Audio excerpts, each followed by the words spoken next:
नमस्कार।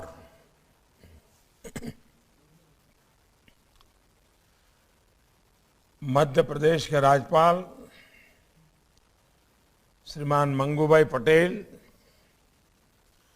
मुख्यमंत्री श्रीमान शिवराज सिंह चौहान, केंद्रीय मंत्रिमंडल में मेरे सहयोगी श्री हरदीप पुरी जी, डॉक्टर वीरेंद्र कुमार जी, कौशल किशोर जी, मध्य प्रदेश सरकार के मंत्रीगण, सांसद विधायकगण, इंदौर समेत मध्य प्रदेश के अनेक शहरों से जुड़े प्यारे भाइयों और बहनों, अन्य महानुभाव भी आज यहां मौजूद है। हम जब छोटे थे, जब पढ़ते थे, तो इंदौर का नाम आते ही सबसे पहले देवी अहिल्याबाई होलकर, माहेश्वर और उनके सेवा भाव का ध्यान जरूर आता था। समय के साथ इंदौर बदला, ज्यादा अच्छे के लिए बदला, लेकिन देवी अहिल्या जी की प्रेरणा को इंदौर ने कभी भी खोने नहीं दिया। देवी अहिल्या जी के साथ ही आज इंदौर का नाम आते ही मन में आता है स्वच्छता। इंदौर का नाम आते ही मन में आता है नागरिक कर्तव्य।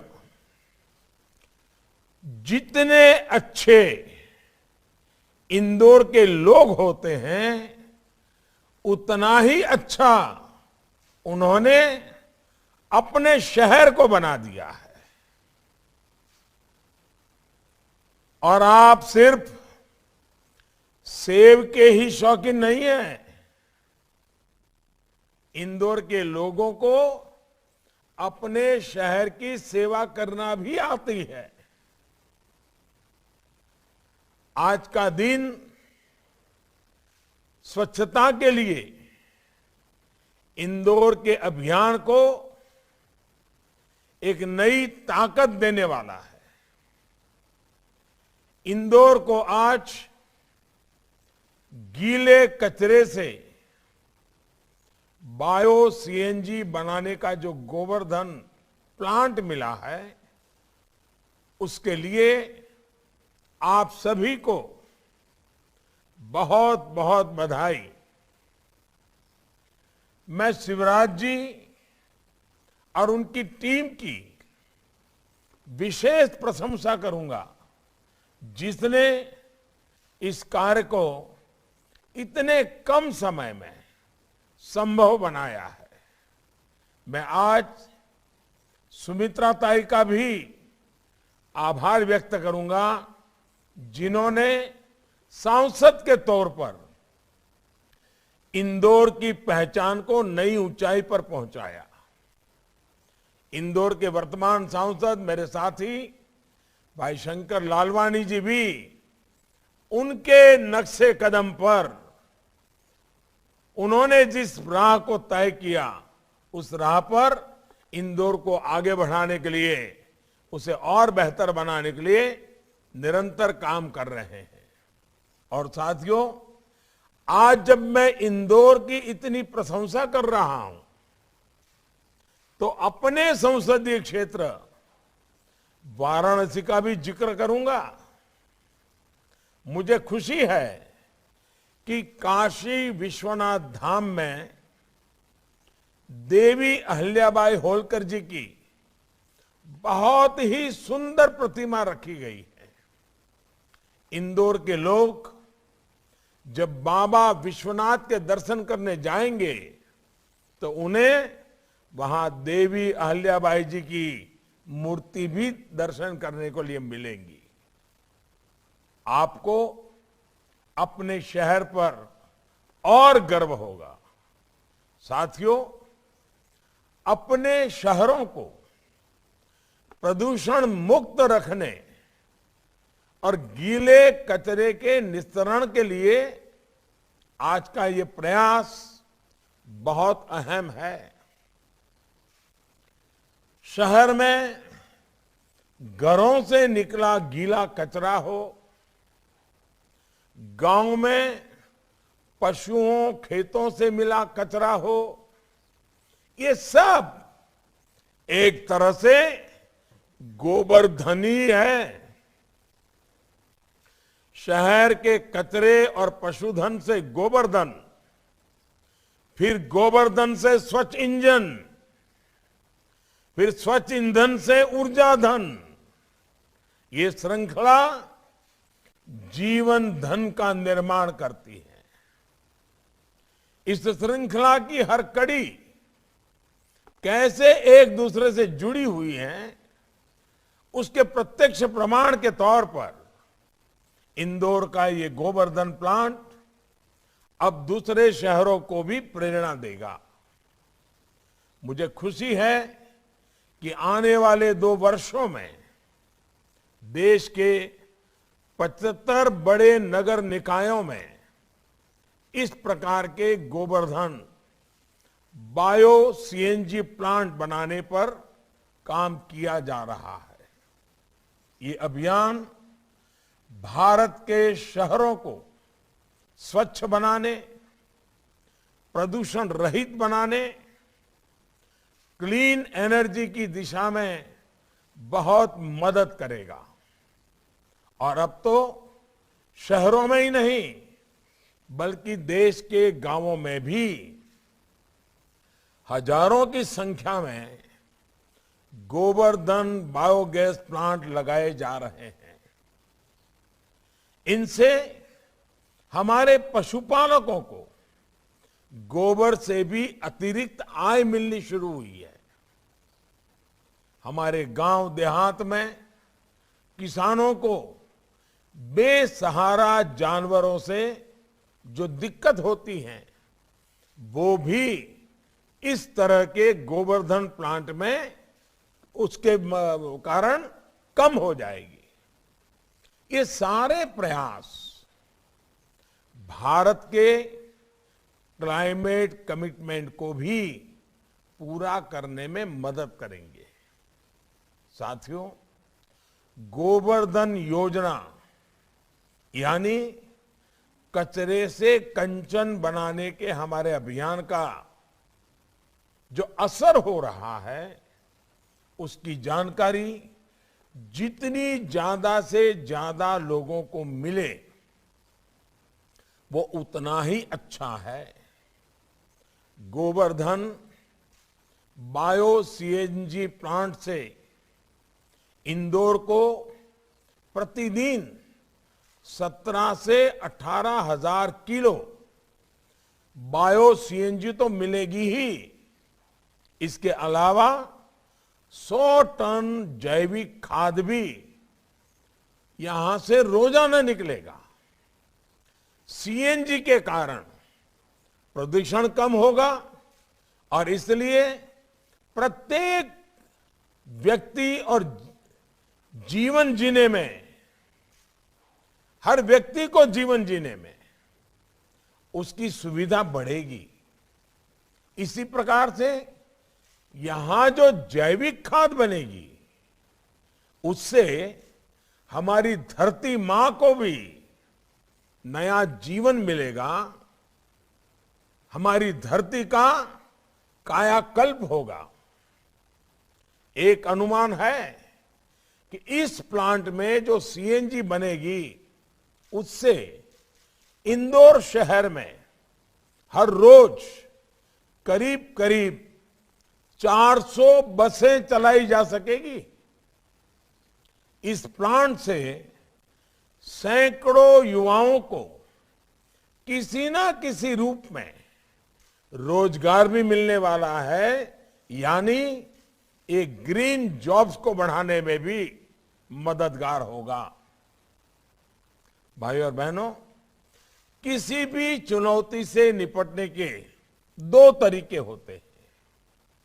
पहला तरीका ये कि उस चुनौती का तत्कालीन समाधान कर दिया जाए। दूसरा ये होता है कि उस चुनौती ऐसे निपटा जाए कि सभी को स्थायी समाधान मिले। बीते 7 वर्षों में हमारी सरकार ने जो योजनाएं बनाई हैं, वो योजनाएं स्थायी समाधान देने वाली होती है, एक साथ कई लक्ष्यों को साधने वाली होती है। स्वच्छ भारत अभियान को ही लीजिए, इससे स्वच्छता के साथ साथ बहनों की गरिमा, बीमारियों से बचाव, गांव शहरों को सुंदर बनाने और रोजगार के अवसर तैयार करने जैसे अनेक काम एक साथ हुए हैं। अब हमारा फोकस घर से, गली से निकले कचरे के निस्तारण का है, शहरों को कूड़े के पहाड़ों से मुक्त करने का है। इनमें भी इंदौर एक बेहतरीन मॉडल बनकर उभरा है। आप भी जानते हैं कि नया प्लांट जहां लगा है, वहां पास ही देव गुडरिया में कूड़े का पहाड़ होता था। हर इंदौर वासी को इससे दिक्कत थी, लेकिन अब इंदौर नगर निगम ने 100 एकड़ की इस डंप साइट को ग्रीन जोन में बदल दिया है। साथियों, आज देश भर के शहरों में लाखों टन कूड़ा देश को दशकों से ऐसे ही हजारों एकड़ जमीन पर को घेरे हुए हैं। ये शहरों के लिए वायु प्रदूषण और जल प्रदूषण से होने वाली बीमारियों की भी बड़ी वजह है। इसलिए स्वच्छ भारत मिशन के दूसरे चरण में इस समस्या से निपटने के लिए काम किया जा रहा है। लक्ष्य ये है कि आने वाले 2-3 वर्षों में कूड़े के इन पहाड़ों से हमारे शहरों को मुक्ति मिल सके, उन्हें ग्रीन जोन्स में बदला जा सके। इसके लिए राज्य सरकारों को हर संभव मदद दी जा रही है। ये भी अच्छी बात है कि साल 2014 की तुलना में अब देश में शहरी कूड़े के निस्तारण की क्षमता 4 गुना तक बढ़ चुकी है। देश को सिंगल यूज प्लास्टिक से मुक्ति दिलाने के लिए 1600 से अधिक निकायों में मटेरियल रिकवरी फैसिलिटी भी तैयार की जा रही है। हमारा प्रयास है कि अगले कुछ वर्षों में देश के हर शहर में इस तरह की व्यवस्था निर्माण हो। इस तरह की आधुनिक व्यवस्थाएं भारत के शहरों में सर्कुलर इकोनॉमी को भी एक नई शक्ति दे रही है। साथियों, स्वच्छ होते शहर से एक और नई संभावना जन्म लेती है। ये नई संभावना है पर्यटन की। हमारे देश में ऐसा कोई शहर नहीं जहां ऐतिहासिक स्थल ना हो, पवित्र स्थल ना हो। कमी जो रही है वो है स्वच्छता की। जब शहर स्वच्छ होंगे तो दूसरी जगहों से लोगों को भी वहां आने का मन करेगा, लोग ज्यादा आएंगे। अब जैसे कितने ही लोग तो केवल ये देखने इंदौर आते हैं कि देखें सफाई के लिए आपके यहां काम हुआ है? जरा जाकर के देखे तो सही। जहां स्वच्छता होती है, पर्यटन होता है, वहां पूरी एक नई अर्थव्यवस्था चल पड़ती है। साथियों, हाल ही में इंदौर ने वाटर प्लस होने की उपलब्धि भी हासिल की है। ये भी अन्य शहरों को दिशा दिखाने वाला काम हुआ है। जब किसी शहर के जल स्रोत साफ होते हैं, नाले का गंदा पानी उनमें नहीं गिरता, तो एक अलग ही जीवंत ऊर्जा उस शहर में आ जाती है। सरकार का प्रयास है कि भारत के ज्यादा से ज्यादा शहर वाटर प्लस बने। इसके लिए स्वच्छ भारत मिशन के दूसरे चरण पर जोर दिया जा रहा है। 1 लाख से कम आबादी वाले जो नगर निकाय हैं, वहां गंदे पानी के ट्रीटमेंट की सुविधाएं बढ़ाई जा रही हैं। भाई और बहनों, समस्याओं को पहचान कर अगर ईमानदार प्रयास किए जाएं, तो बदलाव संभव होता है। हमारे पास तेल के कुएं तो नहीं है। पेट्रोलियम के लिए हमें बाहर डिपेंडेंट रहना पड़ता है, लेकिन हमारे पास बायोफ्यूल के इथेनॉल बनाने के संसाधन बरसों से मौजूद रहे हैं। ये टेक्नोलॉजी भी काफी पहले आ चुकी थी। ये हमारी सरकार है जिसने इस टेक्नोलॉजी के इस्तेमाल पर बहुत ज्यादा जोर दिया। 7-8 साल पहले भारत में इथेनॉल ब्लेंडिंग मुश्किल से 1%, 1.5%, 2% इससे आगे नहीं बढ़ रहा था। आज पेट्रोल में इथेनॉल ब्लेंडिंग का प्रतिशत 8% आसपास पहुंच रहा है। बीते 7 वर्षों में ब्लेंडिंग के लिए इथेनॉल की सप्लाई को भी बहुत ज्यादा बढ़ाया गया है।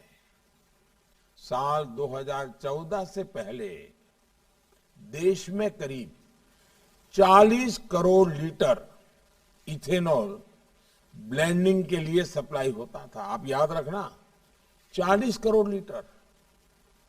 आज भारत में 300 करोड़ लीटर से ज्यादा इथेनॉल ब्लेंडिंग के लिए सप्लाई हो रही है।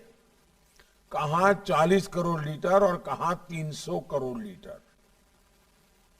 इससे हमारी चीनी मिलों की सेहत सुधरी है और गन्ना किसानों को भी बहुत ज्यादा मदद मिली है। साथियों, एक और विषय है पराली का। पराली से हमारे किसान भी परेशान रहे हैं और शहरों में रहने वाले लोग भी। हमने इस बजट में पराली से जुड़ा एक अहम फैसला किया है। ये तय किया गया है कि कोयले से चलने वाले बिजली कारखानों में पराली का भी उपयोग किया जाएगा।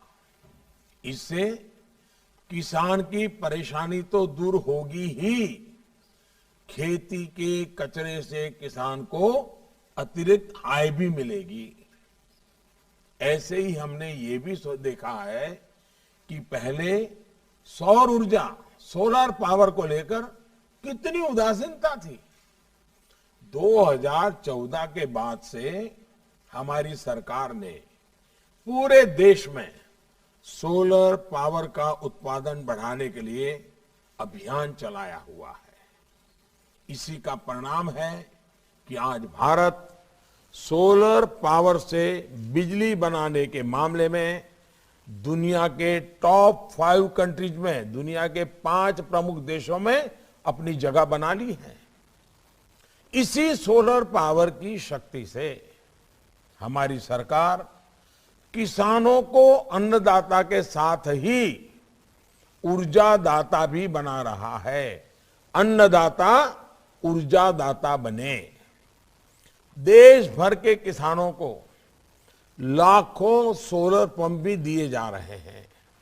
भाई और बहनों, आज भारत जो कुछ भी हासिल कर रहा है उसमें टेक्नोलॉजी और इनोवेशन के साथ ही भारतीयों के परिश्रम का भी बहुत बड़ा हाथ है। इसी वजह से आज भारत ग्रीन और क्लीन फ्यूचर को लेकर बड़े लक्ष्य रख पा रहा है।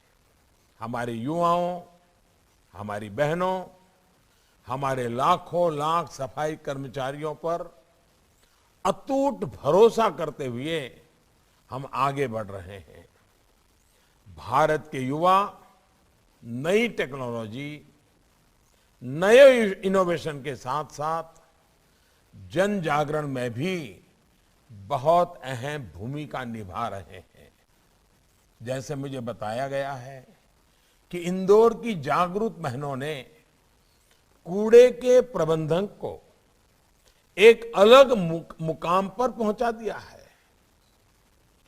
इंदौर के लोग कूड़े को 6 हिस्सों में अलग अलग करते हैं, जिससे कूड़े की प्रोसेसिंग और रिसाइकलिंग ठीक से हो सकती है। किसी भी शहर के लोगों की यही भावना, यही प्रयास स्वच्छ भारत अभियान को सफल बनाने में मददगार साबित होंगे। स्वच्छता के साथ साथ रिसाइकलिंग के संस्कारों को भी सशक्त करना अपने आप में देश की बड़ी सेवा है। यही तो लाइफ, LIFE, लाइफ यानी लाइफस्टाइल फॉर एनवायरमेंट का दर्शन है, जीवन जीने का तरीका है। साथियों, आज के इस कार्यक्रम में मैं इंदौर के साथ ही देश भर के लाखों सफाई कर्मियों का भी आभार व्यक्त करना चाहता हूं। सर्दी हो, गर्मी हो, आप सुबह सुबह निकल पड़ते हैं अपने शहर को स्वच्छ बनाने के लिए। कोरोना के इस मुश्किल समय में भी आपने जो सेवा भाव दिखाया है, उसने कितने ही लोगों का जीवन बचाने में मदद की है। ये देश अपने हर सफाई कर्मी भाई बहन का बहुत ऋणी है, अत्यंत ऋणी है। अपने शहरों को स्वच्छ रखकर, गंदगी ना फैलाकर, नियमों का पालन करके हम उनकी मदद कर सकते हैं। मुझे याद है प्रयागराज में कुंभ के दौरान आपने देखा होगा, दुनिया में पहली बार भारत के कुंभ मेले की एक नई पहचान बनी। पहले तो भारत के कुंभ मेले की पहचान हमारे साधु महात्मा, उन्हीं के आसपास बातें चलती थी। लेकिन पहली बार उत्तर प्रदेश में योगी जी के नेतृत्व में प्रयागराज में जो कुंभ हुआ, उसकी पहचान स्वच्छ कुंभ के रूप में हुई। पूरे विश्व में चर्चा हुई। दुनिया के अखबारों ने कुछ न कुछ उसके लिए लिखा। ये मेरे मन पर इसका बहुत बड़ा सकारात्मक प्रभाव था। तो मैं जब कुंभ के मेले में पवित्र स्नान के लिए गया था, तो स्नान कर कर आने के बाद मेरे मन में इन सफाई कर्मियों के लिए इतना अहोभाव था, इनका अहोभाव था। मैंने इन सफाई कर्मियों के पांव धोए थे, उनका सम्मान किया था, उनसे मैंने आशीर्वाद लिए थे। आज मैं दिल्ली से इंदौर के अपने हर सफाई कर्मी, मेरे हर सफाई कर्मी भाई बहन को आदर पूर्वक प्रणाम करता हूं, उनका नमन करता हूं कि इस कोरोना काल में आप लोगों ने इस सफाई के अभियान को जारी न रखा होता तो न जाने हम कितनी नई नई मुसीबतों को झेलते। आपने इस देश के सामान्य मानवी को बचाने में डॉक्टर तक न जाना पड़े, इसके लिए जो चिंता की है ना, इसलिए मैं आपको प्रणाम करता हूं। भाइयों बहनों, इसके साथ ही मैं अपनी वाणी को विराम देता हूं। एक बार फिर सभी इंदौर वासियों को, खास करके इंदौर की मेरी माताओं बहनों को, क्योंकि उन्होंने ये काम में जो इनिशिएटिव लिया है, कूड़ा कचरा बिल्कुल बाहर फेंकना नहीं, उसका सेग्रीगेशन करना, ये मेरी माताएं बहनें अनेक अनेक अभिनंदन के अधिकारी हैं। और मेरी बाल सेना जो घर में किसी को कूड़ा कचरा फेंकने नहीं देती है, पूरे हिंदुस्तान में स्वच्छता अभियान को सफल करने में मेरी बाल सेना ने बहुत मेरी मदद की है।